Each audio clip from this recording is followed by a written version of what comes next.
भाग 1 में आपका स्वागत है। आज से आपका महाभारत सफर शुरू होता है।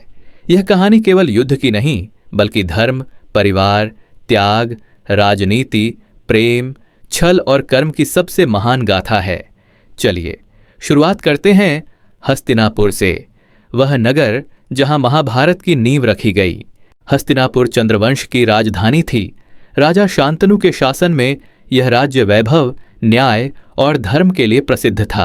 एक दिन शांतनु गंगा के तट पर पहुंचे, जहां उन्होंने एक दिव्य स्त्री को देखा। यह स्त्री स्वयं मां गंगा थीं।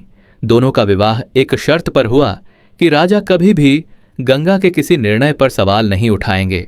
विवाह के बाद गंगा ने 7 पुत्रों को जन्म दिया और हर बार उन्हें नदी में प्रवाहित कर दिया। राजा प्रतिज्ञा में बंधे थे, लेकिन 8वें पुत्र को नदी में प्रवाहित करते समय राजा से रहा नहीं गया और उन्होंने सवाल पूछ लिया। गंगा ने सच्चाई बताई। ये पुत्र अष्टवसु थे, जिन्हें श्राप मिला था कि वे पृथ्वी पर जन्म लेंगे। उन्हें मुक्त करना उनका कर्तव्य था। 8वां पुत्र देवव्रत राजा को सौंपकर गंगा अंतर्ध्यान हो गईं। देवव्रत बड़े होकर महान योद्धा, विद्वान और धर्म रक्षक बने। जब राजा शांतनु ने सत्यवती से विवाह करना चाहा, तो सत्यवती के पिता ने शर्त रखी कि उनकी संतान ही राजा बनेगी। यह सुनकर देवव्रत ने वह प्रतिज्ञा ली जिसने इतिहास बदल दिया।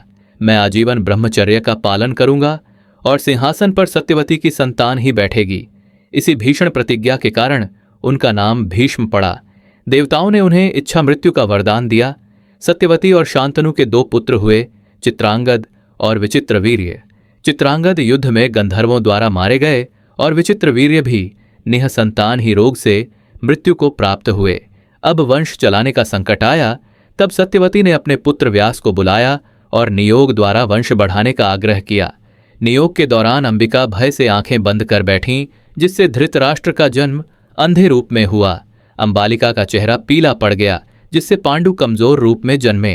एक दासी से विदुर का जन्म हुआ, जो नीति, धर्म और सत्य के प्रतीक बने। धृतराष्ट्र का विवाह गांधारी से हुआ, जिन्होंने पति के सम्मान में आंखों पर पट्टी बांध ली।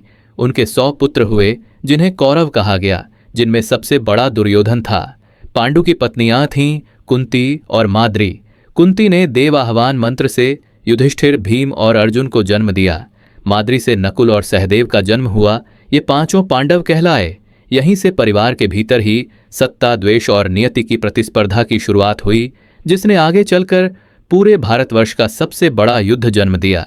अगले भाग में हम देखेंगे कि कैसे गुरु द्रोणाचार्य की शिक्षा में अर्जुन और कर्ण का पराक्रम आमने सामने आता है और कैसे प्रतियोगिता की आग द्वेष की चिंगारी बनती है। इस सफर को यहीं मत रोकिए, अगला भाग भी जरूर देखें।